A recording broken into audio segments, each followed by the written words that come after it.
so successful all these years as an attorney. That's excellent.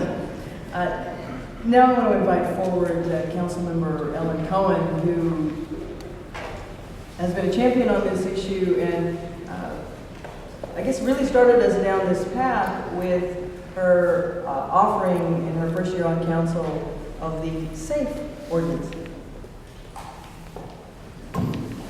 Thank you, Mayor. Thank you all. I've spent a great deal, as many of you know, a great deal of my time, of my political and my nonprofit career dealing with sexually oriented businesses. So I'm actually as surprised as anyone to be here today announcing an agreement with the 16 major players of this industry. But it is without hesitation that I tell you I do not condone these types of establishments, but it is also without hesitation that I tell you when I see an opportunity to help victim survivors of human trafficking, it is without question our responsibility to seize the moment. To not do so would be unconscionable and would not honor the victim survivors who endured unimaginable hardships. The city has much to be proud of. We are the coolest city with the hottest economy, greatest ethnic diversity in the country, phenomenal arts, restaurants, and a medical center. Unfortunately, we are also a major hub of human trafficking in this country. We are more than overdue to have our own dedicated human trafficking unit. I'm proud to stand alongside the mayor, my colleagues, and representatives from nonprofits, including the Houston Area Women's Center, the YMCA International Services, Houston Rescue and Restore Coalition, and the Tahara Center to announce this inaugural trafficking unit. Human trafficking is nothing less than modern-day slavery. The wounds that are left on those enslaved are not often visible, but they are incredibly damaging just the same. As many of you know, I was the CDO of the Houston Area Women's Center for 18 years.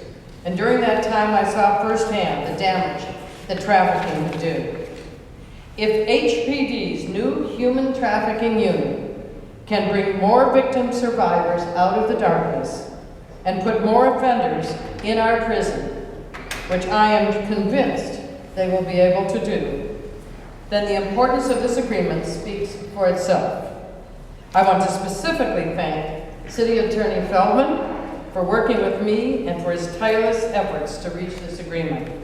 And of course, my thanks to Mayor Parker and HPD for their support in seeing the urgency in dealing with this crisis. And finally, I'd like to leave you with one concluding thought.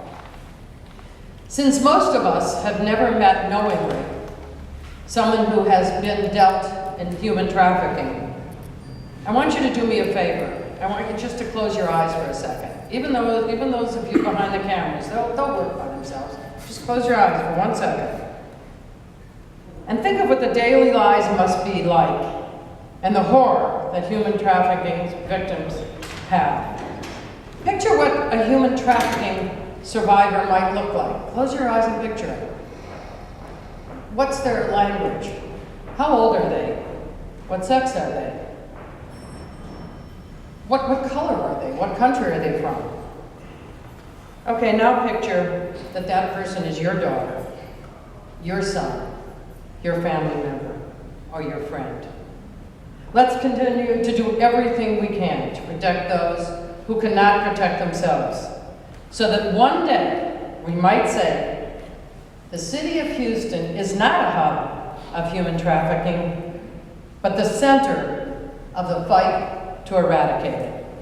Thank you, and now it's my pleasure to welcome Ann Chandler, who is the Houston Director of the Tahara Justice Center.